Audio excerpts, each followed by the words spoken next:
거예요. 분석 포인트도 아는데 육모 야 선생님 얘기하고 있는데 육모 여러분들 9개 지금 해당 분석법 나눠드릴 거고 여러분들이 필기한 내용은 당연히 있고요. 수업 시간 내에 시간이 굉장히 한정적이기 때문에 그거 이외에 다른 부수적인 뭐 요약문의 형태라든지 제목 하나만 적어줬잖아. 주제 이런 거 막 2개, 3개씩 있는 것도 있어요. 그러니까 꼭 분석본을 리뷰를 하셔야 될 거예요. 분석본 그래서 좀 이따 쉬는 시간 나눠드릴 거고 그리고 문제 여러분들 6모 41, 2번까지 진도가 다 나갔고 저번 시간에 실전 문제 나눠드렸어요. 내용 위주의 문제로 나눠드렸고 이번에는 어법, 어휘, 문맥, 어휘 뭐 이런 것도 다 넣었어요. 서술형도 넣고 서답형의 형태로 되어 있는 것도 넣었으니까 문제를 풀어보시면 될 것 같아요. 그래서 그런 문제 있다. 그래서 그 2개 오늘 자료 나눠드릴게요. 그리고 선생님이 이번 주 일요일에 9시부터 나와 있을 건데 미강고는 혹시나 만약에 뭐 지문이 이해가 안 된다거나 도윤이도 일정이 되면 막 이렇게 문제 풀다가 문제 오류가 있거나 문제 답이 이해가 안 가는 것도 질문하고 싶잖아. 그치?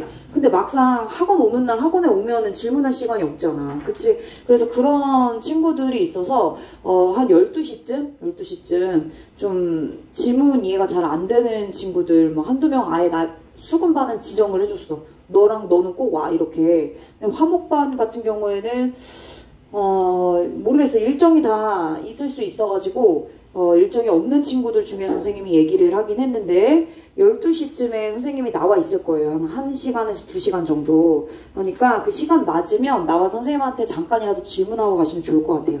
뭐 주변에 스터디 카페에서 공부를 하는 친구들은 와가지고 잠깐 질문하고 그리고 뭐 오답하고 가시면 되니까 그것도 안 되겠다 그러면 뭐 쉬는 시간 이용해서 질문하셔도 되고 아니면은 얘들아 좀 일찍 와서 질문하면 되고 아니면 직보 시간에 질문하시면 돼요. 직보 끝나고 나서 그때는 미강고만 내내 할 거니까 미강고 공식적으로 진도 나가고 이후에 남아가지고 질문 있는 친구들 싹 다 질문 받아드릴 거니까 그때 질문하시면 되겠습니다. 자 일단 24번 지문 잠깐 리뷰를 하자면 일단 이 지문은 세상에 있는 모든 것들은 다 연속선상에 있다. 즉 다시 말하면 뭔가 뚜렷하고 명확한 기준, 경계선 없이 그냥 gradually하게 점진적으로 하나씩 차이가 작게, 적게, 근소하게 그렇게 1, 2, 3, 4, 5, 51, 52, 53, 54 모든 것들은 다 그렇게 점진적으로 변화해가는 상황에 놓여 있는데 그럼에도 불구하고 우리는 뭘 만들었어? 이렇게 뚜렷하고 명확한 경계선을 만들었어. 누가? 우리가 만들었다고. 우리가 만들었으니까 어때? 굉장히 임의적이고 자의적이고 어떻게 보면 제멋대로라고 얘기할 수도 있는 거지. 그치? 그래서 얘를 여러분들이 잘 이해를 못했었잖아. 자, 모든 차이가 자의적이고 임의적이란 얘기는 이번에서 이미 뚜렷한 구분과 경계가 원래 없었는데 우리가 우리들 스스로 만들어낸 거잖아. 90점 이상이 1등급이 되는 거고 그치? IQ 70이 돼야지 준범아? 딴 생각하지 마. 아니 너 말고 정신 차려.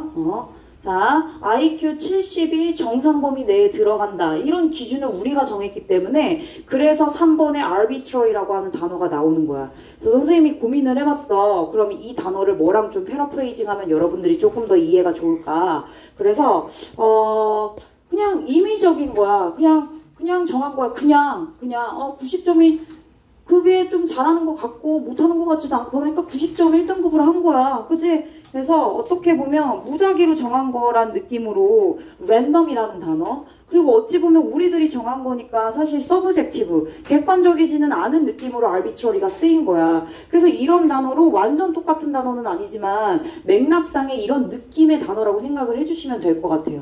어떤 느낌인지 좀 알겠지? 그래서 이런 좀 자의적이고 우리가 우리의 의지대로 우리가 정해놓은 이러한 hard line 이런 분명한 경계선으로 인해서 어떻게 된다? 우리의 삶이 극적으로 변한다. 그죠? 어떻게? IQ 69인 사람은 정상 범위 내에 속해져 있지 않으니까 어떻게 되는 거야? 그 사람의 삶은 디프런틀리하게 바뀌게 되겠지. 정상 범위 내에 있는 사람들보다 훨씬 더 뭐 어떤 다른 방향으로 진행이 될 거라는 거야. 근데 그 변화가 긍정적이진 않은 거야. 피해를 준다고 얘기하고 있잖아. 괜찮지? 이게 이 지문의 핵심 내용입니다. 조금은 정리됐을 거라고 생각하는데 괜찮지? 진도 나갈게. 자, 30번 질문입니다. 자, 30번 지문의 키워드는 empathy입니다. empathy, 공감에 대한 얘기예요. 공감이라는 기술이 굉장히 중요하죠. 그죠? 근데 사실 이 공감이라는 기술이 어때? 느끼기에 굉장히 파지티브하죠. 그지? 저 사람들을 공감하고 저 사람을 공감해서 저 사람을 설득해 나가는 과정. 뭔가 어떤 전략적인 상황이나 기술에 꼭 공감하는 능력은 포함되어 있습니다. 그죠? 그런데 여기서는 공감이 굉장히 부정적으로 쓰였어요. 부정적으로. 공감은 감정에 호소하는 거야. 갈등을 해결하는 근본적인 해결책은 아니야. 이게 이 지문의 핵심 내용이에요. 자, 비록 공감이 is widely praised by scholars and public figure. figure 인물이란 뜻이고 대중인물이나 혹은 학자들에 의해서 야, 공감은 정말 대단한 기술이야 라고 이렇게 널리 칭송을 받아왔대요. 굉장히 훌륭한 기술이지 라고 하면서 이렇게 칭찬을 받고 칭송을 받아왔다고 얘기하고 있어요. 근데 그럼에도 불구하고 모든 사람들은 다 스칼러와 퍼블릭 피규어처럼 생각하지는 않죠. Not everyone. 이런 걸 뭐라고 해? no나 not 뒤에 100%가 있어. everyone이나 always 같은. 그럼 뭐야? 부분 부정이 되는 거지. 모두가 승비나 모두가 다 그런 것은 아니죠. 그런 사람도 있고 아닌 사람도 있고. 그쵸? 그래서 not everyone 체크 한번 해주시고 부분 부정이라고 하는데 사실 명칭 따위는 중요하지 않아. 그지? 이 부분 부정의 해석이 어떻게 되는지가 중요한 거지. 옆에 가보면 해석 잠깐 볼게요. 모든 사람이 다 뭐뭐인 것은 아니다. 이걸 뭐라고 부른다고요? 부분 부정이라고 한다. 부분 부정의 형태는 보통 이렇게 not이나 no 같은 형태가 있고 뒤에 100%를 나타내는 어떤 뭐 형용사가 있을 수도 있고 부사가 있을 수도 있고 아니면 이런 식으로 명사가 있을 수도 있다. 그런데 이 공감이 그렇게 칭찬을 받고 있음에도 불구하고 모든 사람이 다 is an empathy booster. 다 공감을 지지하는 지지자는 아닙니다. booster. 뭐 강화하는 사람, 지지하는 사람, 이런 의미로 쓰일 수가 있겠죠. 자, 그러면 지지하지 않는 사람, 공감에 대해서 반대하는 사람, 공감에 대해서 반대하는 비평가들이 critics, 비평가란 뜻입니다. 여러분들 단어에 있을 건데 그 비평가들이 이렇게 주장하고 있습니다. empathy, 공감은 will not save us from interpersonal and intergroup conflict. 우리를 from interpersonal, 사람 간의, 그리고 intergroup, 집단 간의 갈등으로부터 구해주지 않을 것이다. 그러니까 결국에 우리가 집단 간의 혹은 사람 간의 갈등이 있을 때 empathy가 근본적인 해결책이 될 수는 없다는 얘기예요. 자, save라는 단어 from이랑 짝꿍을 이루고 보통 뭐 prevent a from ing 형태처럼 save us from 뒤에 있는 것으로부터 우리를 save 구하다 뭐 이런 의미로 쓰일 수 있어요. 보호하다 protect 이것도 똑같은 단어는 아니지만 유의어 정도로 해석을 할 수가 있겠죠. 자, 어쨌든 empathy가 지금 부정적으로 그렇게 비평가들에 의해서 판단이 되고 있습니다. 그렇구나. 갈등이 생겼을 때 엠퍼시가 갈등을 해결해주는 해결책이 될 수 없다. 그럼 여기까지 잠깐 느낌을 볼게요. 일단 모든 사람이 공감을 지지하진 않는다. 그치? 내용을 정리하자면 everybody, 모든 사람들이 모두가 공감을 긍정적으로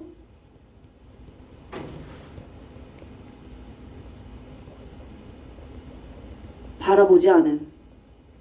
그쵸? 반대 시각도 있다는 뜻이에요. 반대시각 접근.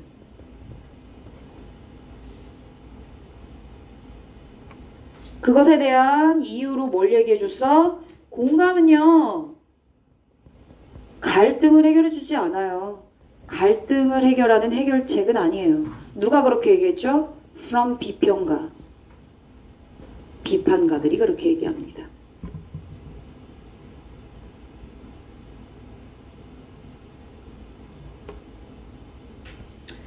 계속 in fact. 사실 indeed 말고 indeed도 있지만 맥락상 공감은 갈등을 해결해주지 않아요. 오히려 그들은 공감이 그러한 갈등을 더 악화시킨다고 주장하고 있어요. 어때? 맥락 이어지고 있죠. 그래서 여러분들 rather라고 하는 거 배웠을 건데 in fact 대신해서 rather로 바꿀 수도 있어요. 여러분들 연결어 문제 100% 나와요. 100% 나오죠. 그죠? 근데 만약에 어렵게 낸다면 있는 그대로 출제하지 않고 이렇게 맥락상의 in fact랑 rather랑 이렇게 바꿔서 쓸 수 있는 경우 바꿔 출제가 되겠죠. 선택지. 그지? 선생님, 그럼 어떤 친구가 질문했어요? in fact랑 rather랑 똑같은 뜻인가요? 아니요, 그렇지는 않아요. 그런데 지금 맥락상 오히려라고 들어가도 2번과 3번의 문장이 매끄럽게 이어지기 때문에 rather를 바꿀 수 있다고 말한 거예요. 알았지? 얘는 그냥 맥락상의 유의어다. 맥락상 가능. 맥락상 가능한 거야. 진짜 똑같은 건 in fact와 indeed. in reality 이런 거예요. 이런 건 다 똑같이 쓸 수 있는 거고. 자, 그럼 오히려 그들이 주장하기를 공감은요, make such conflict worse. 그러한 갈등, 어떠한 갈등? 사람 간의, 집단 간의 갈등이요. 그런 갈등을 더 악화시키죠. 더 심화시키는구나. 오히려 공감은 갈등을 심화시켜요. 그래서 여기에 오히려가 들어가는 거죠.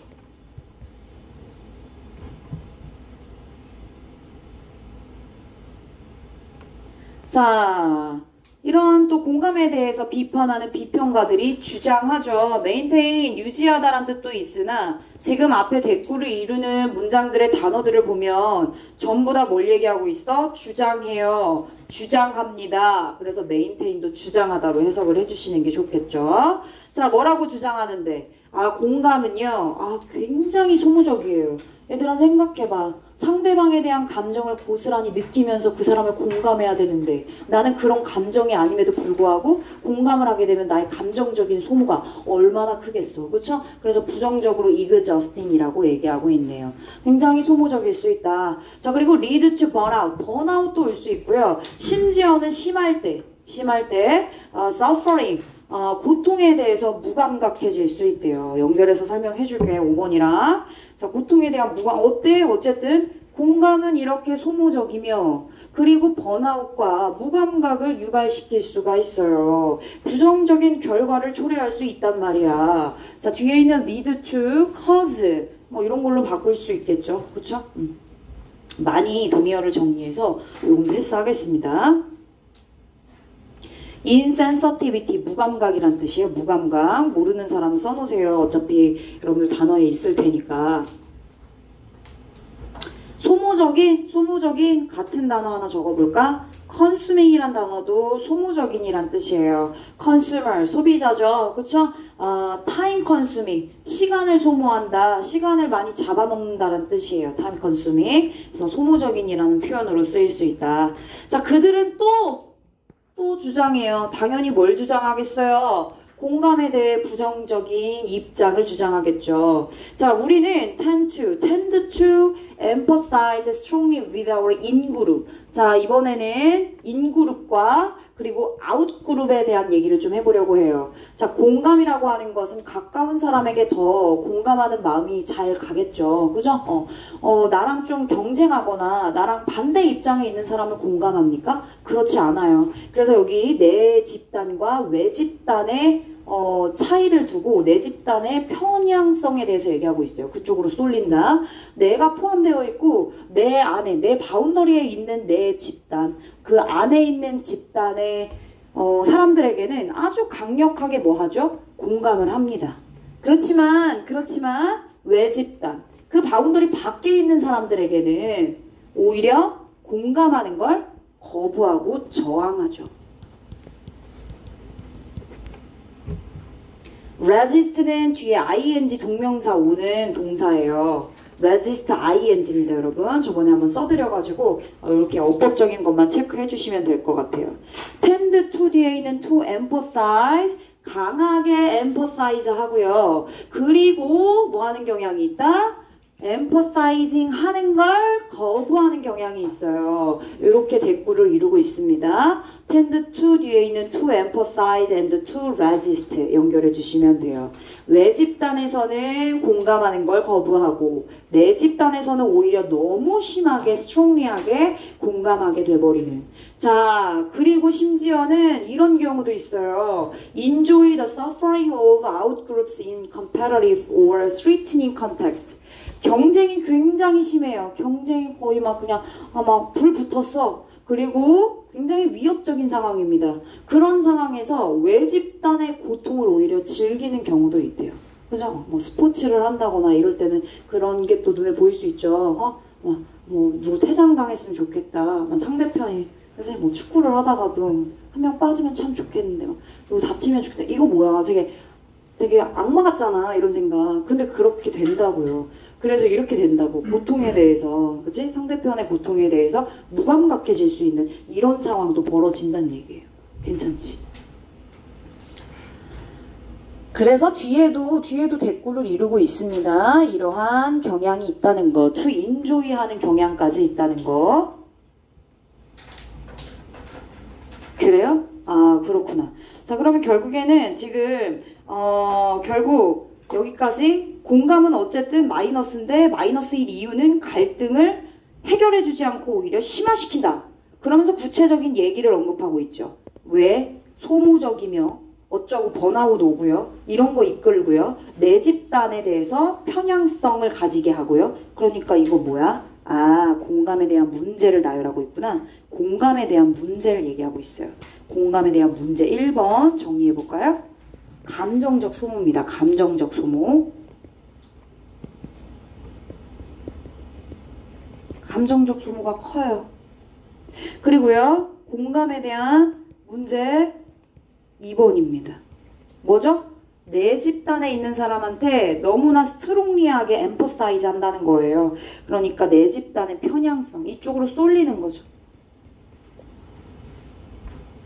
편향성 한쪽으로 쏠리는 성향을 말하는 거예요. 그런 경향을 말하는 거거든요. 이런 의미로 쓰일 수 있는 거 inclination이란 단어가 있어요. 한쪽으로 쏠리는 inclination, 그쪽으로 쏠리는. 승빈아 집중하고 있죠?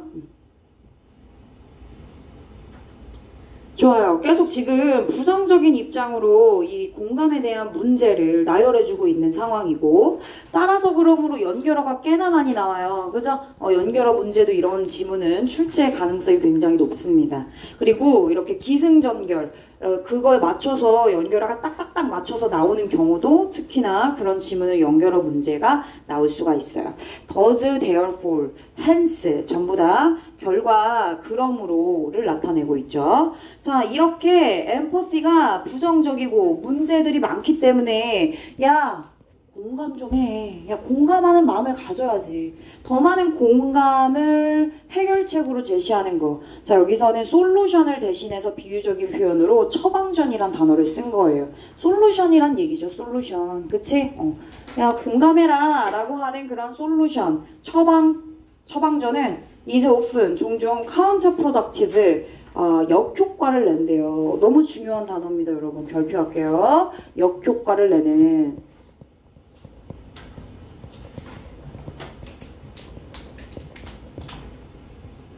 좋지 않죠? 어떤 경우에? 이것도 중요합니다. 특히나 어떤 경우에? 갈등의 경우에. 얘들아, 공감이 무조건 나빠요? 아니야. 이 지문의 주제나 제목을 고르세요. 요지를 고르세요 할 때 갈등에 대해서 무조건 부정적이라고 얘기하는 건 선지 답안이 될 수 없어. 알았어? 그럼 뭐에 대한 거야? 갈등. 갈등에 대해서 공감은 좋지 않아. 이거야. 이렇게 조금 더 구체적인 부분들이 들어가 주는 게 가장 베스트한 정답이 될 수 있어요. 제목이나 주제를 찾을 때. 어쨌든 갈등의 경우에 어떻다? 엠퍼시는 마이너스다. 오케이?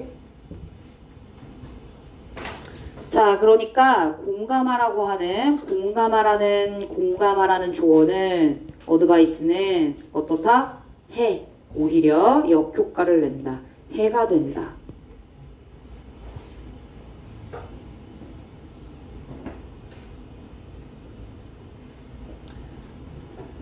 자, 그들이 주장하기를 empathy는요, further가 있죠, 그죠? further increase. 얘들아, further는 뭔가 약간 심리적으로, 정서적으로 이런 느낌이야. 좀 더 약간 심화돼서, 깊게. further는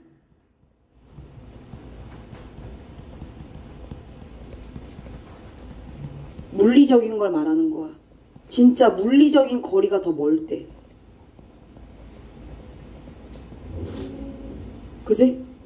물리적 거리를 나타낼 때. 얘는 약간 심리적. 정도를 나타낼 때. 그래서 여기 further 온 거야. 아, 공감은 더 조장해요. 더 조장해요. 뭘요? 갈등을 더 조장해요. 조장하다, 부추기다 라는 뜻이에요. 부추기다. 자, 그리고 또 뭐 합니까? force us into, 우리를 어떤 멘탈리티를 갖게끔 만들어요? 우리 대 니네, 우리 대 그들이라고 하는 이런 이분법적 사고. 그죠? 나눠버립니다. 아까 내 집단과 외 집단으로 나누는 것처럼 말이죠. 그런 사고방식을 갖게끔 force, 강요합니다. 별로 좋지 않네요. 내용이. 7번도 마찬가지로 부정입니다. 그죠? 정리해 그러면. 공감. 문제 3번이네요. 그죠? 문제 3번. 공감에 대한 문제 3번. 뭐라고요? 편을 가르고 우리 대 그들. 대립을 심화시킬 수 있어요.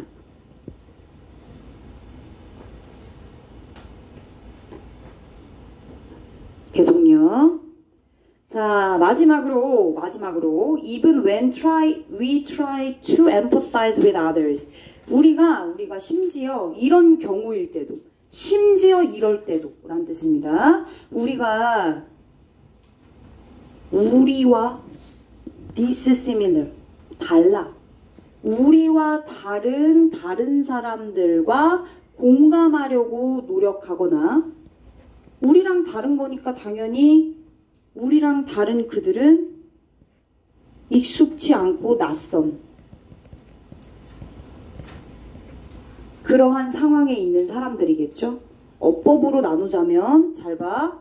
R이라고 하는 동사 다시 있고요. 그 뒤에 형용사 있고요. 5월 뒤에 형용사 있는 겁니다. 즉 others who 주격 관계대명사가 others 사람, 그러니까 우리랑 다른 사람, 그리고 익숙하지 않고 낯선 상황에 있는 다른 사람. 됐어?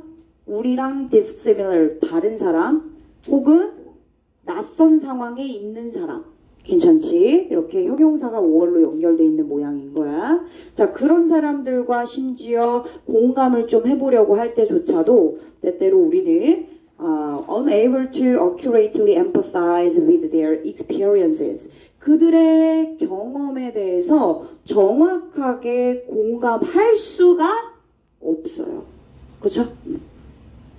be able to 할 수 있어. on 붙었으니까 할 수 없는 거야. 그래서 unable 중요합니다. 할 수 없어.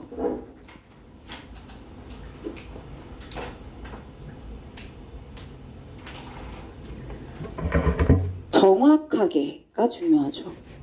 얘들아, 공감을 하는 건 좋아. 근데 그 사람의 좋지 않은 상황을 공감해 주려고 오히려 노력하다가 어떤 일이 발생해요?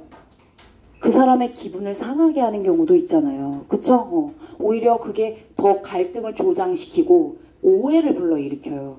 나는 공감해 주려고 뭔가 얘기했는데 결국 그 사람의 기분이 상하거나 사이가 틀어지는 경우가 있어요. 그런 경우에요. 왜? 완벽하게 해주지 못하니까요. 나는 그 사람이 아닌데 그 사람의 경험은 낯선 경험을 내가 어떻게 100% 다 이해하지? 못한다니까? 그쵸? 그래서 거기서 뭐가 오는 거야? misunderstanding 오는 거야. 그리고 frustration, 좌절이 오는 거죠. 관계에 대한 좌절, 그리고 오해. 이런 게 further, 더 심해지는 거예요. 더 심한 오해와 좌절로 이어지는 거죠. 뒤에 있는 causing 어법적인 설명, 분사 구문입니다. 당연히 leading to 뭐 이런 걸로 바꿔 써도 괜찮을 것 같아요. 뭐뭐로 이어지다. 정확하게 중요하다고요. 정확하게 할 수 없는 거예요. 정확하게 공감하는 게 중요할 텐데 정확하게 할 수 없으니까 그게 문제가 되는 거죠. precisely, 그지? 이런 단어들.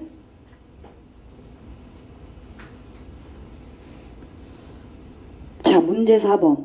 그래서 뭐 문제 4번 섣불리 공감한 거죠. 한마디로. 그죠?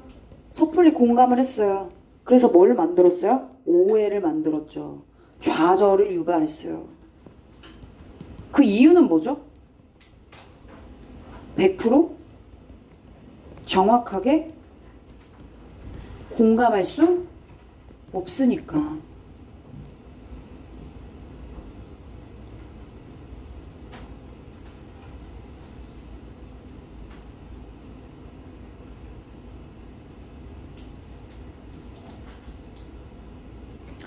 자, 그래서 마지막 공감에 대해서 비판하는 비평가들이 또 주장하길, 그래서 우리는 어떻게 해야 돼요? 얘들아, 선생님이 늘 말했죠? should나 must 이런 것들, 그치? 특히나 이제 지문 다 끝나서 혹은 지문 앞에 도입 부분에, 지문이 시작하는 도입 부분에 아니면 지문 마지막 부분에 그 문장에 should나 must가 있으면 주제문, 요지일 확률이 굉장히 높아요. 정리해서 얘기해주는 부분이니까. 결국 우리는 뭐 해야 된다? Give up on empathy. 공감 여태까지 마이너스다라는 걸 계속 설명해 주지 않았습니까? 그런 공감을 좀 포기해야 돼. 원래 give up 뒤에는 동명사 ing가 오죠. 동사 형태일 때. 그런데 뒤에 명사 형태를 쓸 때는 전치사 on이랑 같이 씁니다.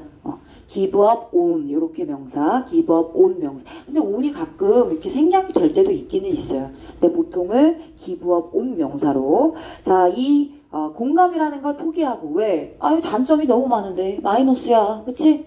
갈등을 조장하고 해결할 수 있는 부분이 없어. 그래서 공감을 놓고 그러면 뭐 어떻게 하라는 거야? 뭐 어떻게 공감하지 말고 뭐 어떻게 하라고? 방법을 알려줘야지. 다른 해결책이 있어야 될 거 아니야. 그래서 이렇게 얘기합니다. 다른 수단들을 이용할 필요가 있다. 자, in pursuit of social harmony. 당연히 우리는 뭐 공감을 사용하지 말자 이런 얘기가 나온 이유도 결국은 뭐야? 인간, 사람 간의 관계, relationship, social 이런 것인 거잖아. 결국에는 이런 사회적인 균형, 조화 이거를 위해서 하나의 그 스킬이나 능력인 공감에 대한 얘기를 했었던 거예요. 그럼 공감이 마이너스니까 뭐야? 이런 사회적인 조화나 균형을 추구할 때 공감을 빼고 뭐 하자? 공감 대신에 넣을 수 있는 다른 툴을 이용하자 이거야. 예를 들면 그런 게 뭐가 있어요? 너무 감정적으로 이모셔널하게 접근하는 거 아니고 rational, 이성적이네. 이성적인 compassion, 연민이래요. 엠퍼시가 마이너스니까 갈등을 조장하니까, 그치? 갈등을 악화시키니까 그거 대신에 이성적인 연민이나 혹은 도덕적인 감정들, 그런 게 뭐 있대? fear, anger, shame, 수치란 뜻입니다. 자, 이러한 것과 같은 도덕적인 감정들을 사회적 균형 조화를 위해서 사용해보는 게 나을 것 같다. 그렇게 해야겠다. 해야만 한다 라고 얘기했으니까 얘는 전체 이 지문의 주제로 잡아주시는 게 좋을 것 같습니다. 자, in pursuit of, pursuit. 얘들아, pursue 추구하다, pursuit. 이거 뭐야? 추구. in pursuit of 빼 뭐뭐를 추구하여 뭐뭇이 이익이 되도록 in favor of랑 같은 표현이에요.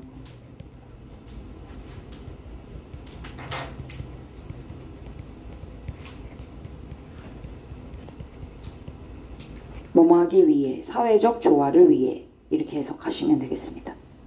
harmony, 균형, 조화, 밸런스, 괜찮아. 이렇게 바뀌어. 그지? 어디서 바뀌어서 나와? 서술형에서. 그지? 지문하고 그대로 따다가 맥락상 어울리는 단어 넣으라. 그럼 뭐 이런 요약문의 형태일 때 사회적인 조화를 어쩌고 저쩌고 한데 밸런스 이런 거 쓰는 거지 이제 제시 단어에다가.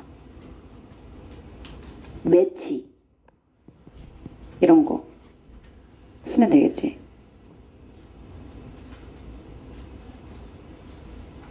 정리. 그러면 instead of 공감 대신에 공감 쓰지마. 합리적 연민과 같은 뭘 찾아? 대안 찾아. 얘들아 대안 영어로 뭐야? 그렇지.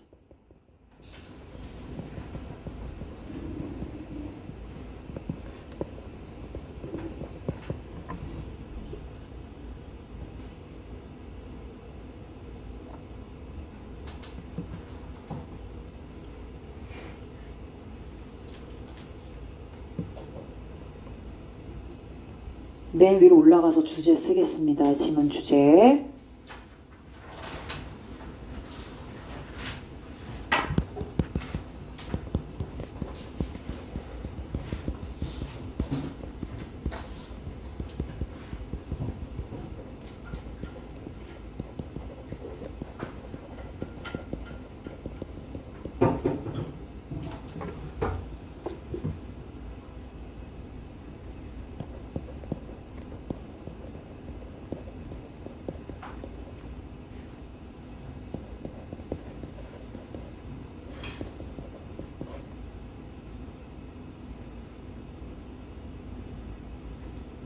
드로백, 단점, 부정적인 부분, 리미테이션, 한계.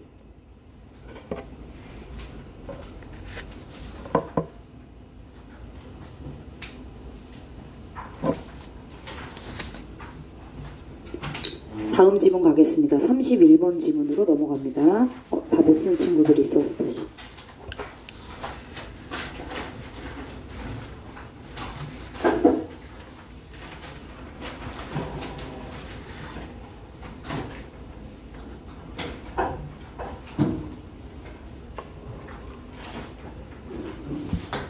갑니다. 자, paradoxically, 역설적으로. 그러면 우리가 평소에 생각했던 거랑은 다른 주제가 펼쳐지겠다는 걸 paradoxically라고 하는 부사가 알려주는 거야. 역설적이란 얘기는 우리가 평소에 생각한 거랑 다르기 때문이잖아. 그치? 불확실성. 얘들아 확실하지 않아. 어때? 보통은? 불안하지. 확실하지 않으니까 매번 했던 거 반복하는 게 마음이 편하지. 불확실성. 확실하지 않으면 어때? 불안해, 초조해, 걱정돼. 근데 그 불확실성이 우리로 하여금 우리를 가장 살아있게 느끼도록 만드는 거래. 그게 바로 뭐래? 불확실성이래. 우리를 살아있게 느끼도록 만드는 거래. 그러면 좋아, 나빠? 좋은 거네. 그래서 앞에 paradoxically라고 하는 부사가 들어갔구나. 심지어 뭐 나왔어? it is, that, 강조구문 나왔어, 얘들아. 강조구문이 나왔어? 특수구문이 나왔네? 어법에 특수구문이 나왔으면 뭐예요, 이거? 주제지, 뭐야. 강조구문 나왔어. 더모얼, 막 더비교급, 주제문이야.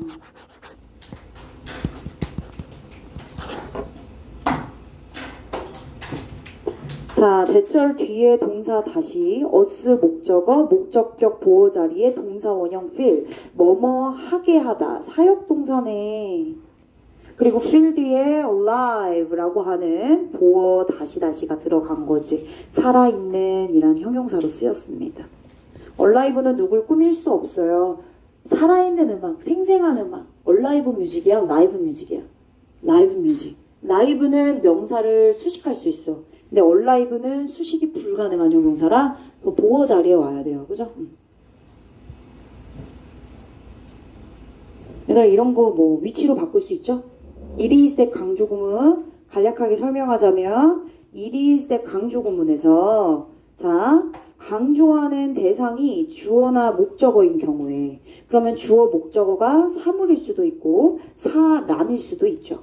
그죠? 사물일 때는 that을 위치로 바꿀 수 있어요. 혹은 사람일 때 who나 whom으로 바꿀 수 있죠. 그죠?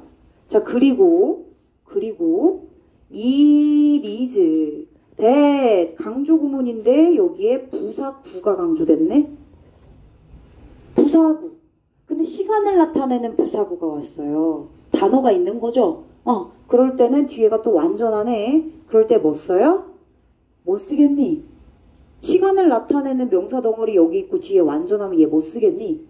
when으로도 바꿨을 수 있어요. 자 갑니다. Think of event. 야 우리 한번 생각해보자 그럼. 불확실성이 우리를 살아있게 느끼도록 만들어준다고 하는데 그러면 한번 사건 가지고 생각해보자. 자, shake you out of your everyday routine. 매일매일 반복되는 일상이에요. 오늘도 내일도 엊그제도 내일 모레도. 자 이렇게 반복되는 일상으로부터 너를 흔들어. shake. 너를 흔든다는 얘기는 너를 그 일상으로부터 escape from. 벗어나게 해주는 거죠. 빠져나오게 해주는 거죠. 그래서 shake라는 단어가 escape from 뭐 이런 단어로 패러 가능합니다. 벗어나게 해주다. 왜냐면 여기서 벗어나게라고 해석이 됐으니까요. 그렇게 너를 일상으로부터 벗어나게 해주는 그런 이벤트에 대해서 한번 생각해 봅시다. 대절 이하 뒤에 보니까 주격관계대명사로 쓰였나 보죠. shake 동사 수일치 앞에 이벤트 복수예요. s 붙었으니까 shake 뒤에 s 붙지 않게 조심하셔야겠죠. 수일치가 더 중요합니다.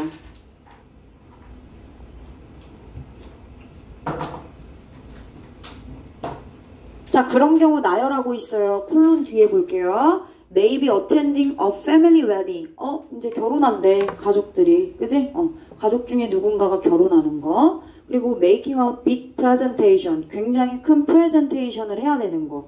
그쵸? 예기치 못한 그런 이거 맨날 하는 거 아니잖아요. 큰 프로젝트 맡아가지고 하는 거 뭐 맨날 하는 게 아니잖아요. 가족들이 결혼을 여러 번 합니까? 근데 뭐 물론 뭐 이제 실패해서 2번 하려고 3번 할 수도 있지만 그죠? 그런 거는 낯선 경우죠. 그죠? 그런 경우는 어쨌든 그런 경우 흔치 않으니까 어쨌든 이런 거 한 번 오는 것들. 자 그리고 or going somewhere you have never been. 그리고 너가 한 번도 결코 가보지 않았던 그런 somewhere 그런 곳에 going 가는 거 이런 거 전부 다 우리한테 불확실성이라고 하는 감정을 주고 결국 그것은 우리를 살아있게 만드는 거죠. 그쵸? 콜론 뒤에 ing, attending 하기, making 하기, 그리고 going 가기. 그죠? 동명사로 연결되어 있는 ing 형태입니다.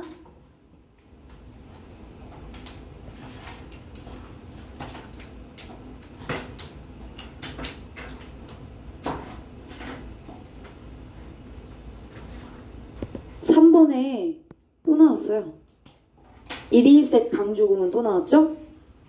강조구문이 진짜 더럽게 많이 나오네. 그 서술형으로 나올 수도 있을 것 같죠?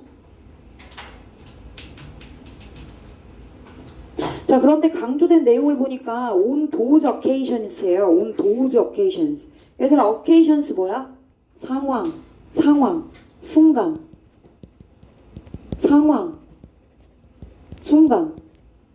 시간이 있네. 그죠? 대절 이하인 것은 바로 그러한 순간들이다. 그러한 상황들이다. 시간. 그죠? 시간을 나타내는 부사구네요.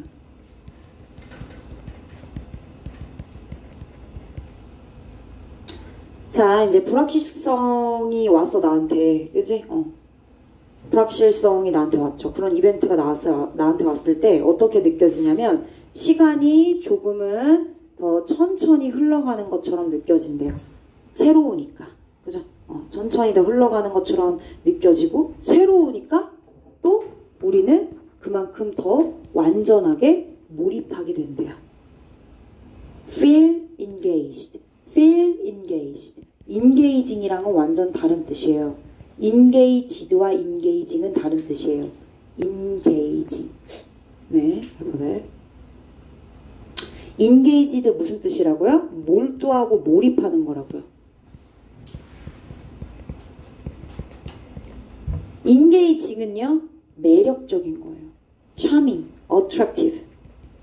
호감이 가는 겁니다. 근데 너가 몰두한다라는 의미가 돼야 되겠죠? 훨씬 더 완전히, 더 많이 완전히 몰두하는 걸 느낀대요. 인게이징 오지 않게 조심하시면 될 것 같아요. 얘들아 뒤에 어때? 주어 있고 sim 있고 뒤에 to 부정사까지 왔어요. 얘 완전해요. 완전한 문장 왔어요. 왜? 부사구 강조됐으니까요. sim 뒤에 to 뭐뭐인 것처럼 보이다.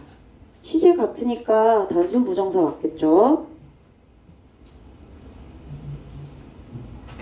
자, 그럼 여기서 말하는 those occasions, 그러한 순간들, 어떤 순간들인데요?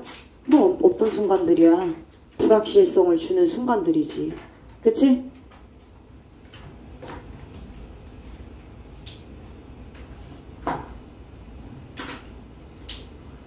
자, 근데 불확실성을 주는 상황들, 가족이 결혼하거나 프레젠테이션 큰 거 맞거나 아니면 내가 가보지 않은 어떤 오지 체험을 하거나 이런 거 말고도 또 있대요. 어떤 거? 이런 위험을 느끼는 경험. 여러분들 익스트림 스포츠 영상 봤어요? 막 저 산꼭대기에서 막 이상한 박쥐 모양으로 막 이렇게 뭐 입고 옷 같은 거 입고 막 뛰어내리는 거. 그런 익스트림 스포츠. 그치? 알 수 있어요? 앞을 예상할 수 있나요? 아니요. 없어요. 근데 굉장히 위험천만함에도 불구하고 하죠. 그죠? 이런 것들이에요. 왜? 나를 살아있게 느끼도록 만드는가 보죠? 나는 그렇게 느끼지 않는데 아무튼 그쵸? 그래서 동일한 부분이 hold true 한대요. hold true 체크해볼까? hold true? 왜 이래? 나 또 이상한 거 만졌네. 자, hold true 체크하십시오. 똑같은 것이 적용된다. 적용되다라는 표현으로 쓰였어요. 사실이다 이런 뜻으로 쓰였어요. 어디에? If the experience, 그 경험이 risky할 때, 위험할 때, 위험한, dangerous, 위험할 때 어떤 것처럼 여기 나는 되게 극단적인 걸 얘기한 거고 mountain climbing, 등산할 때, 그치? 멧돼지 만날 수도 있잖아요. 멧돼지? 뭐 들짐승 뭐 이런 거, 그죠? 위험한 곰을 만날 수도 있죠. 해외에서는 얘들아 곰도 만날 수 있어요. 그쵸? 패러세일링 이런 것들, 그쵸? 이런 것들이 상황상 알 수 없는 어떤 사건 사고가 있을 수 있는 부분이기 때문에 근데 위험하죠. 그런데 우리한테 불확실성을 주죠. 그래서 우리가 이렇게 얼라이브한 느낌을 갖게 하니까 위험함에도 불구하고 하는 거 아니겠습니까? 자, 그런 걸 할 때 이제 약간 좀 생물학적으로 얘기하고 있어요. 우리의 감각이 어때? 다 살아납니다. 그쵸? 감각이 살아나요. 다시 말하면 sharper. 날카로워져요. 민감하고 예민해집니다. 더 예민해지고 날카로워져요. more sensitive해지죠. acute, 예민해집니다. alert, 굉장히 기민해집니다. 날카로워져. 그냥 막 털이 바짝바짝 쓰는 거까지 날카로워져가지고 그런 느낌의 alert가 되는 거죠. 자, you. 그리고 예민해졌어. 내가 지금 굉장히 지금 각성된 상태야. 예민해졌지? 그치? 좀 맹한데? 약간? 뭘 아니야. 아니야? 자, notice more. notice, 그래서 더 많은 것을 알아차리게 되죠. 더 많은 걸 인지하고 느끼게 되고, 그쵸? 내가 예민하니까 다 지금 하나부터 열까지 다 신경 쓰이게 되는 거죠. 구별하고 식별하게 됩니다. 같은 단어 한번 적어볼게요. 알아차리다, 식별하다, discern, 식별하고 구별하는 겁니다. 식별. 이게 왜 띄었어? 다시 디썸 detect, perceive 이런 단어들 그죠? notice 대신해서 쓸 수 있는 단어들 아닙니까? 자, thanks to the release of a feel-good chemical in the brain. 나왔네. 우리가 왜 익스트림 스포츠 하고 불확실성에 대해서 그렇게 우리가 살아있게 느끼도록 만드는지 알겠어. 뭐야?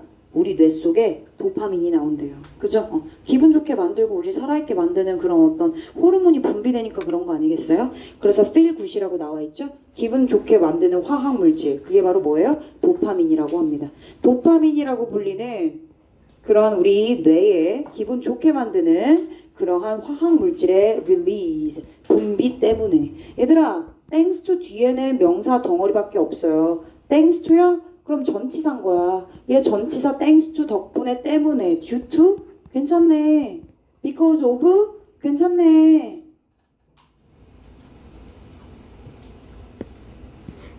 그러한 분비 때문에 그래서 you get a greater rush of pleasure. 아, 그래서 우리가 그렇게 더 큰 기쁨과 즐거움의 솟구침을 느끼게 되는구나. 그지? 엄청난 기쁨을 느끼게 되는구나. 뭐로부터? chance encounters. 이거 뭐 패러프레이징 한 거야? 연결해봐? 원래 초록색이었는데 참나.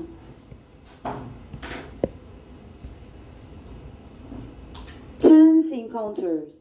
위로 올라가. 뭐랑 연결해야 돼? 뭐긴 뭐야. 불확실성이지. 그지? 우연한 만남. 확실하지 않잖아. 우연한 만남. uncertainty. 그럼 얘들아 잘 봐. 불확실성. 불확실성 또 다른 단어 뭐 있어? sure. sureness. 아 뭐야 버릇. sureness. 에 뭐 붙이면 돼? on 붙이면 돼. unsureness. 예측 가능성. predictability. 앞에 on 붙이면 돼.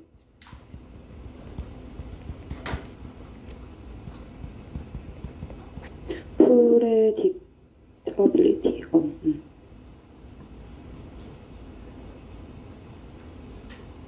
동의어.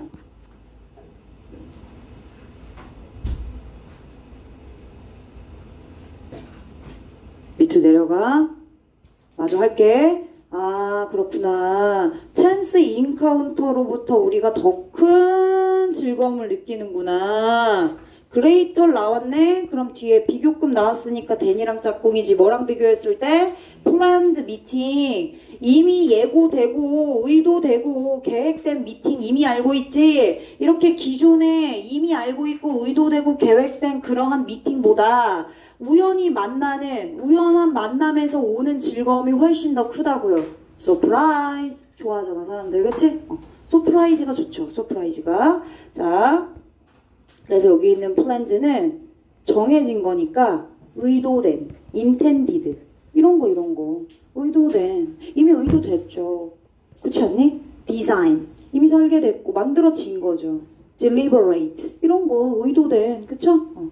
다 분석본에 있습니다. 이거 하나만 쓸게.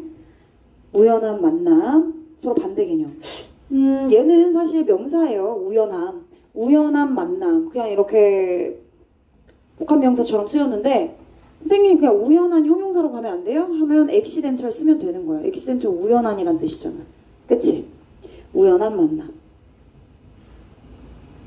줄쳐. 빈칸 추론. 이 부분 빈칸 추론. 결국 이것도 뭐 얘기하는 거야? uncertainty. 그지?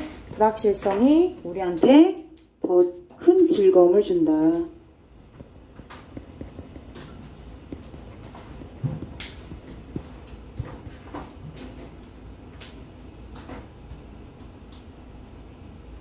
자, 좋은 소식. Financial reward.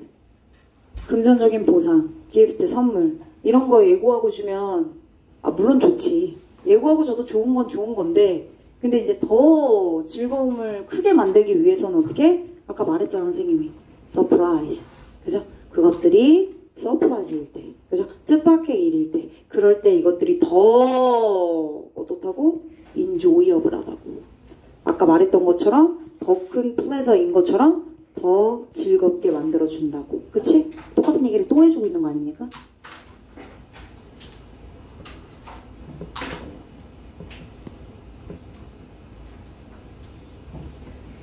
자, it's the reason why. 그래서 바로 뒤에 있는 게 이유야.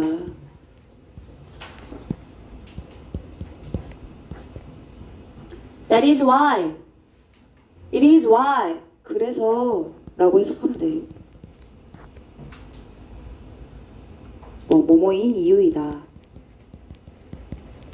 간다? 그래서 가장 인기 있는 텔레비전 쇼나 영화들 보면 are the ones. 얘네들 뭐 갖고 있는 이유야?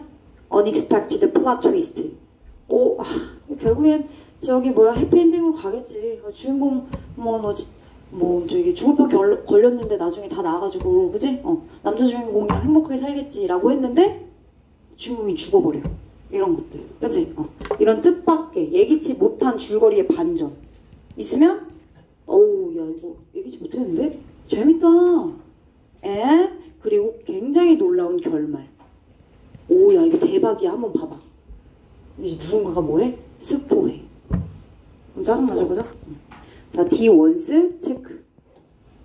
앞에 있는 주어가 D once란 부정 대명사랑 대꾸를 이루는 거거든요. 주어, 동사, 주격, 보어. 주격, 보어는 결국엔 주어를 보충해주는 말이니까요. 근데 앞에 나와 있는 주어가 복수요. 그러니까 여기도 on이 아니라 once가 돼야 되는 거야. 오케이? 예기치 못한. 너무 중요해. 앞에 있는 uncertainty랑 똑같은 맥락이잖아. 뭐 있어? unanticipated. 별표에 이 단어. 예기치 못한 너무 중요한 단어야. 이 지문에서 핵심 키워드야. 그리고 unpredicted.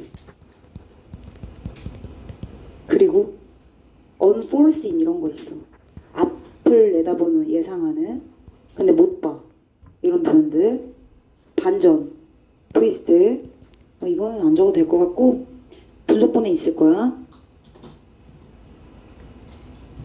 좋아. 결국 불확실성이 주는 pleasure. 기쁨, 즐거움. 우리를 어떻게 만들어? alive. 살아있게 느끼게 만들지. 그치?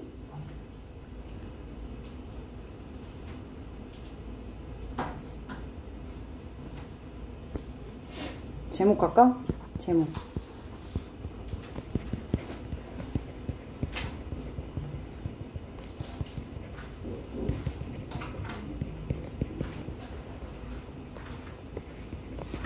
우리를 살아있게 유지하는 uncertainty. 그지? 그럼 alive는 뭐 동의 없어요?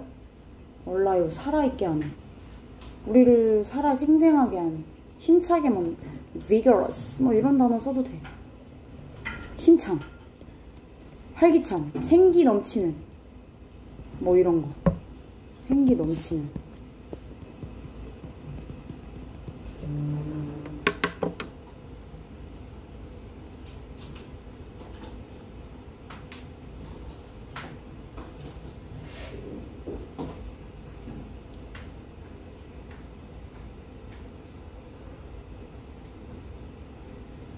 쉬는 시간 갖고 할까요? 쉬는 시간 하겠습니다. 4번 질문부터 하겠습니다.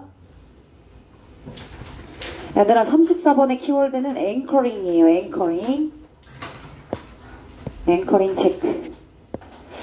자, 그럼 이 anchoring이라는 용어가 어떤 의미로 쓰였는지 한번 보도록 하겠습니다. 이것도 조금 난이도가 있는 지문이에요. 자, 앵커링이라고 하는 용어는요, 도입이 됐습니다. 로널드 바르트라고 하는 사람에 의해서. 자, 이 사람 어떤 사람이냐? 바로 that year라고 하는 사실, that year라고 하는 내용을 관찰했던 사람입니다. that year 내용이 중요하겠네요. 그쵸? 그러니까 텍스트, 글이 자주 사용된대. 어디 옆에? 이미지 옆에. 이미지만 딱 있는 게 아니라 이미지를 설명해주고 이미지 속에 들어가 있는 의도된, 함축된 의미를 정확하게 알려주기 위해서 뭘 이용한 거야? 글을 이용한 거죠. 그죠? 텍스트, 문자 아닙니까? 문자. 그죠? 지금 뭐가 웃긴 거야? 나도 좀 같이 좀 웃자. 아니 무슨 소리가 들려서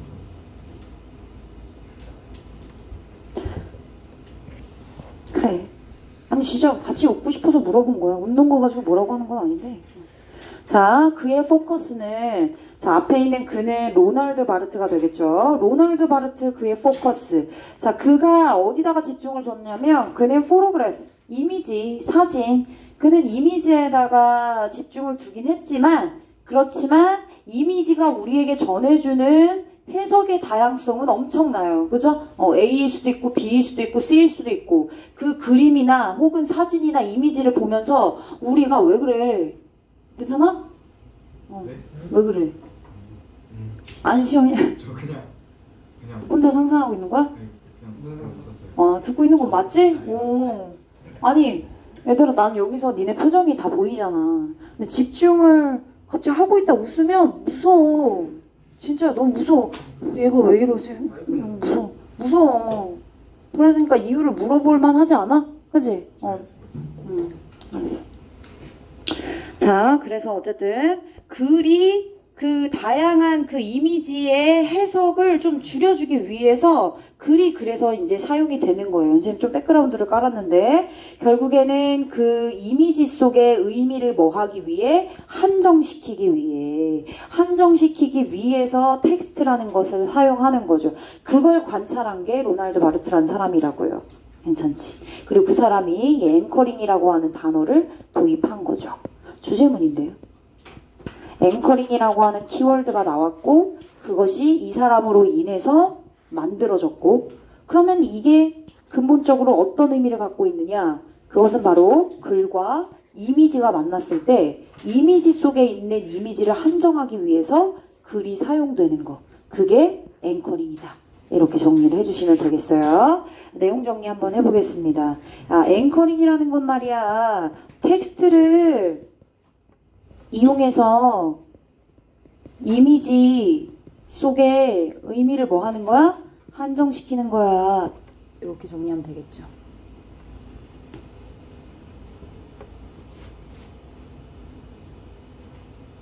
계속 가볼게요. Of all possible literal or implied interpretations on image. 자, of 이미지가 아니라 could 앨리스까지 얘들아 이렇게 가로를 쳐볼게요. 전치사 플러스 명사 형태에 이어져 오고 있는 상황에 뒤에 주어랑 동사랑 주어 동사 앞에 있는 interpretations 꾸며주고 있는 목관대 생략됐어요. on 이미지도 명사고 interpretations도 명사잖아요. 명사 두 개 나왔기 때문에 중간에 끊어주고 뒤에 있는 앨리스 타동사로서 목적어를 가져야 되는데 목적어가 없어서 얘는 목적격 관계대명사가 생략된 거다. 자, 이미지가 이끌어낼 수 있는 elicit, 이끌어내다, 끌어내다, draw, 이끌어낼 수 있는 그대로의, 그리고 implied, 함축된 모든 가능성 있는 해석들 중에서 이미지만 딸랑 있으면 윤규가 그 이미지를 봤을 때랑 상윤이가 봤을 때랑 속주랑 봤을 때랑 다 똑같을까요? 아니 달라. 해석이 다 제각각이야. 그치? 그렇게 해석의 다양성이 있다고요. 있는 그대로 함축된 해석들 다 가능성 있는 것 모든 거 다 통틀어서 그런 해석들 중에서 텍스트가 이미지 옆에 딱 하고 나타나면 뭐 해주는 거야? 포인트 맞춰주는 거야. 그 그림을 보는 사람들로 하여금 어느 쪽으로? Towards a desired specific direction. 원하는 방향으로. 그러니까 다시 말하면 정해진 특정한 방향으로 보는 사람이 그 이미지를 바라보도록 만들기 위해 텍스트가 깃발 역할을 하는 거야. 이해됐지? 그 이미지가 있고 이미지만 있었을 때는 해석이 굉장히 다양해지는데 여기에 텍스트가 가미됨으로써 이 이미지가 전달하고자 하는 진짜 핵심적인 의미, 의도를 전달하게 되는 거라고. 텍스트는 그런 깃발 역할을 해주는 거라고. 중요한 내용입니다. 우선 중요한 단어 desired, specific 이런 단어 좀 체크해 주시면 되겠고 literal, implied 이런 단어도 체크를 해 주셔야겠어요. 그러니까 결국엔 텍스트가 보는 사람한테 원하고 특정한 방향으로 향하도록 만드는 거니까 이 텍스트는 무슨 역할? 깃발 역할 하는구나. 그치? 이정표. 어디로 가야 되는지 방향성을 제시해 주는 거야.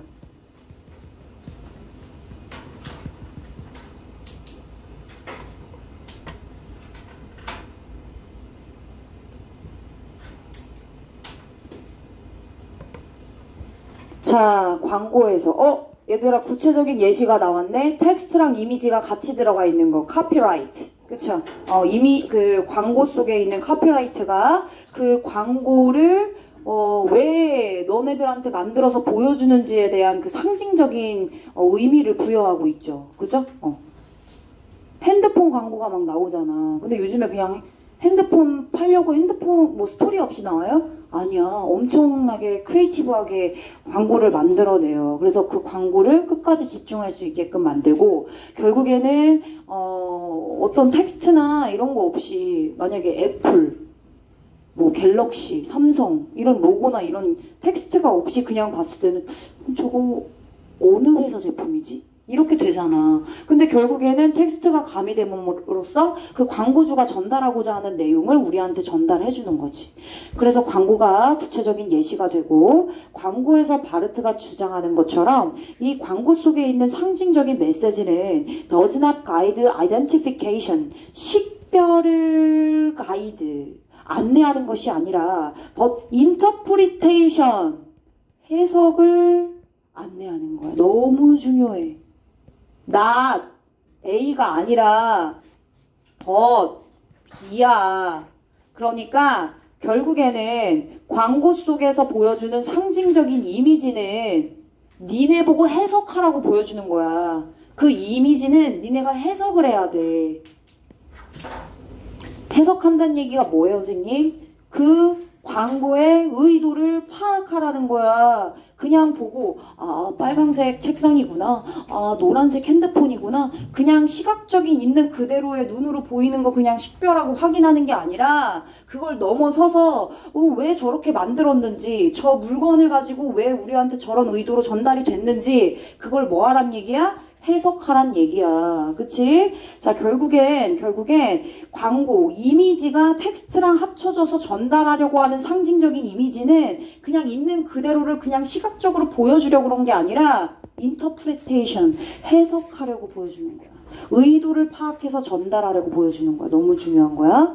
not A, but B. 그러니까 B가 핵심이야. B가 키워드고, 그냥 식별, 그냥 단순 인식, 이렇게 쓰면 조금 더 이해가 잘 되겠다. 단순 인식.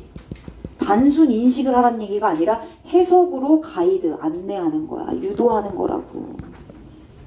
자, 보는 사람 입장에서는 is not asked to recognize what they see. 그들이 보는 것을 그대로 뭐 하는 게 아니라 인식하고 인지하는 걸 요구받는 게 아니라, 나데이버비 또 나왔지, 그치? 나 요구받는 게 아니라 but to understand, 이해하는 거야. why they see, 왜 그 보는 사람들이 그 광고를 보고 앉아 있는지, 그리고 그 보는 사람들에게 그 광고가 무엇을 의미하고 있는지 이렇게 구체적으로 그걸 인터프리테이션에서 받아들여야 된다는 거지.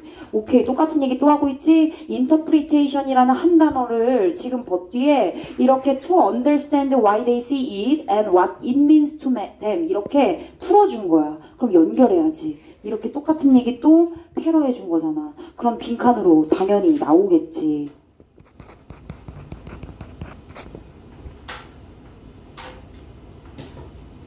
즉 정리해서 얘기하면 이 얘기는 무슨 얘기냐면 해석, 의도 파악, 즉 텍스트가 무엇인지 알려주는 게 아니라 무엇을 의미하는지 알려주는 거야.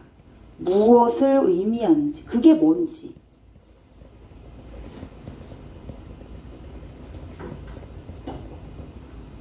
무엇인지 알려주는 거는 있는 그대로 책상, 핸드폰, 세탁기, 냉장고 이게 아이덴티피케이션이잖아. 그치? 아, 근데, 우와, 저 비스포크. 저거 되게 알록달록 색깔 이쁘다. 우와, 되게, 모던하다. 이렇게 생각하게 하고, 저걸 삼성에서 만들었다고? 우와, 저거 세일한다고? 이게 뭐야? 인터프리테이션이지. 그치? 그래서 사게 만드는 거. 좋아요. 그럼 또 정리 한번 해볼게. 광고 시청자 입장인 거야. 뷰어는 보는 사람이니까. 광고 시청자는 이미지의 표면적인 의미가 아니라 그 이미지 이면에 담긴 의도나 상징, 그지? 이해 이런 거를 유도하도록 요구받는데 이렇게 좀 해석해서 정리를 해놓으면 되겠죠?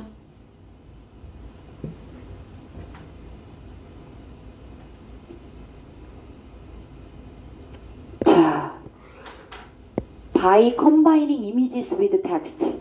그러니까 combining image랑 with text랑 그림이랑 글이랑 결합을 함으로써 광고는 상징적인 의미를 만들어내죠. 아까 얘기했잖아. 맨 위에서 광고가 주는 상징적인 이미지는 식별이 아니라 해석이다 할 때. 아, 그러니까 광고는 우리한테 상징적인 이미지를 주는구나. 근데 그 상징적인 이미지가 굉장히 정확하고 특정한 구체적인 걸 수도 있어요. 한편으로는. 그리고 on the other hand, hand 생략됐어.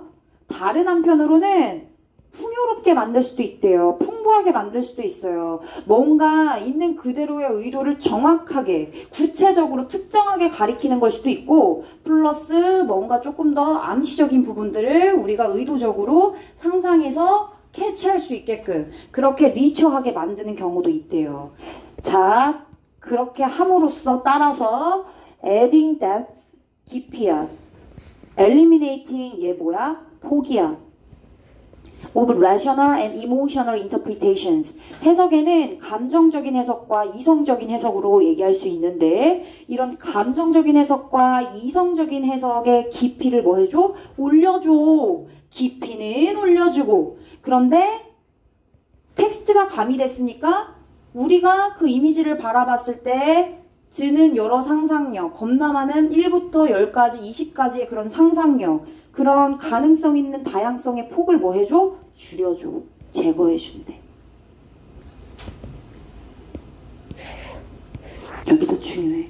결과를 얘기하고 있고 adding 동그라미 분사 구문입니다. and 뒤에 eliminating도 분사 구문이 되겠죠? 정리해볼게. 그러니까 결국 앵커링이란 텍스트랑 이미지를 결합한 거고 결합을 함으로써 의미를, 상징적인 의미의 폭을 어떻게 해준다고? 줄여. 겁나 다양한 우리의 폭, 우리의 해석의 폭, 우리가 해석하는 그 폭, 레인지를 어떻게 해준대? 줄여준대. 엘리미네이팅, 제거해준대. 그럼 결국엔 뭘 줄인다는 얘기요? 해석의 다양성을 줄여준다는 얘기요. 좋은 거지, 그지? 상상할 수 있고 그리고 텍스트가 그걸 방향성을 가르쳐 주니까 우리가 해석했던 다양성이 줄어드는 거잖아. 그리고 의미의 깊이가 어떻게 된대? 올라간대, 그지? raising 된대, raising, adding, 추가된대. 그럼 이건 각각 무슨 의미가 있냐? 얘는 의도하지 않은 다른 이해를 막는다는 얘기야. 이미지, 텍스트, 그 광고에서 의도하지 않은 게 있는데 내가 상상하다가 의도하지 않은 쪽으로도 상상할 수 있는 거잖아. 그치? 그걸 제거해 주는 거지. 의미의 깊이는 더해진대. 즉, 그 광고주가, 그 광고를 만든 사람이 광고를 찍음으로써 광고를 우리한테 보여주면서 의도한 메시지가 정확하고 구체적으로 전달되도록 하게 하는 거. 그게 바로 의미의 깊이를 증가시키고, 그지? 확실하게 만들어 주는 거지. 즉, 정리하면 텍스트는 이미지랑 합쳐져가지고, 그치? 앵커링이란 단어를 만든 건데, 앵커링이 텍스트와 이미지가 합쳐진 걸 말하는 거야. 근데 거기서 의미를 한정시키는 것까지 포함된 게 앵커링이야. 그쵸?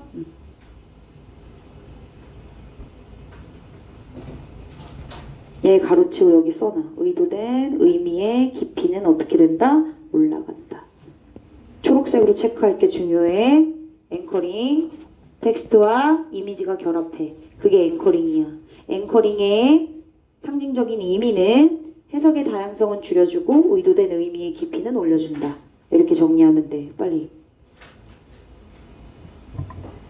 계속 얘기할게. 또 반복할게. 했던 얘기 또 할게. 자, 헤드라인. 그리고 태그라인. 헤드라인은 머릿말, 태그라인은 꼬릿말이야. 광고에서 광고가 처음 시작했을 때 시작 장면에 보여지는 헤드라인과 맨 끝에 끝날 때쯤에 붙는 태그라인. 이거 다 뭐요? 뭐요? 뭐긴 뭐요? 텍스트의 예시지.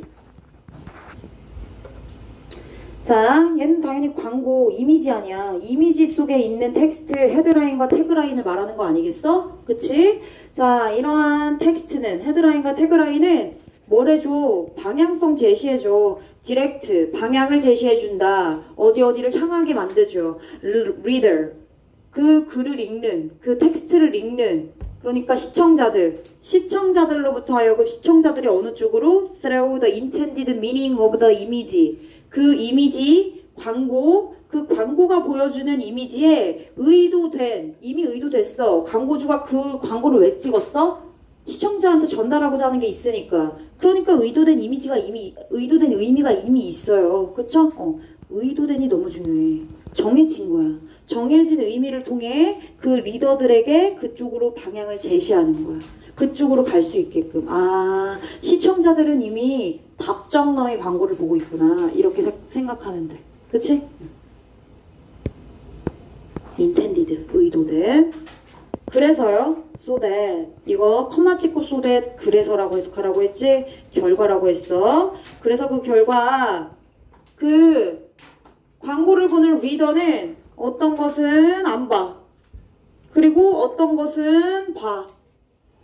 어떤 것은 보고 다른 것은, 미안, 얘는 피하다니까. 어떤 것은 안 봐. 다른 것은 봐. 이런 뜻이 되겠지, 그치?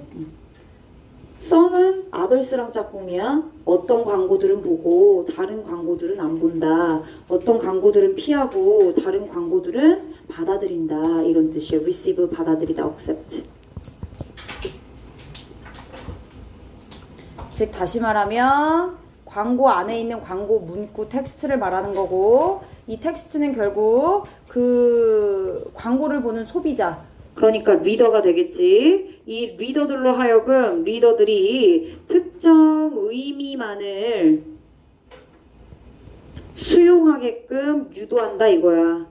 그게 누가 하는 일이야? 텍스트가 하는 일이야. 이미지 속에 텍스트가 하는 일이라고. 여기는 이미 밑줄이 쳐져 있죠? 얘 원래 여기 밑줄 빈칸 추론 문제였어요.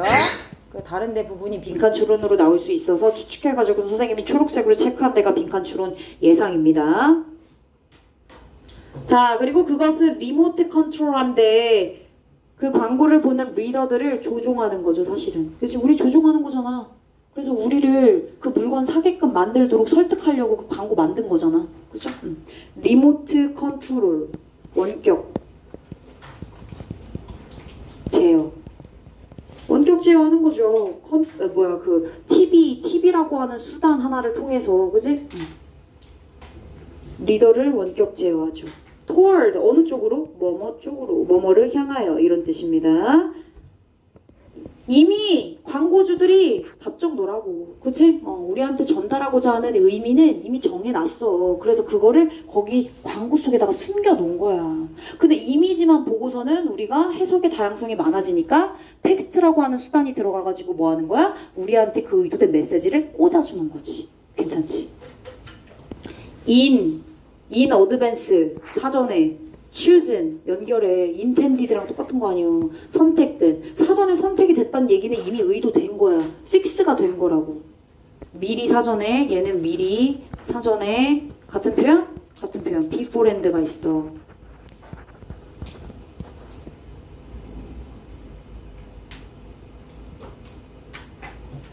원격 제어한다. 우리를 뭐 하는겨?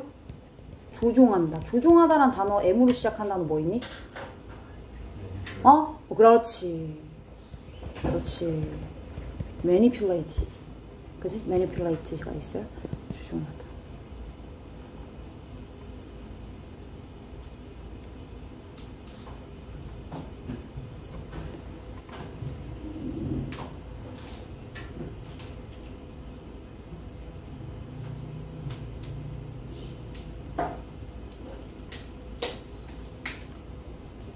한글 하나 정리하고 그리고 나서 제목 쓰겠습니다. 앵커링의 본질. 즉, 광고주의 의도대로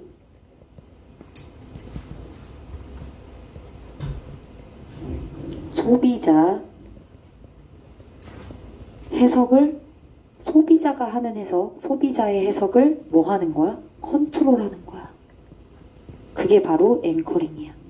앵커링 텍스트 플러스 이미지 그걸 합쳐가지고 결국 이 앵커링으로 전달하고자 하는 본질이 바로 이거라고. 이게 이 지문의 핵심 키워드야. 이것만 제대로 파악하고 있으면 주제 제목 다 찾을 수 있어요. 제목 앵커링.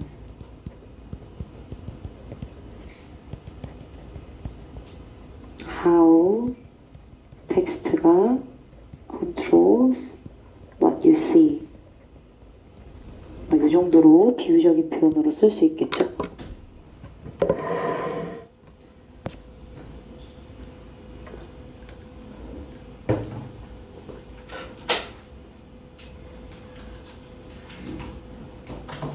자, 이로써 여러분들의 시험 범위는 모두 다 끝이 났고 나머지 워크북이랑 선생님이 드렸던 자료들은 여러분들이 주말에 열심히 풀어주시면 되는 겁니다. 아시겠죠?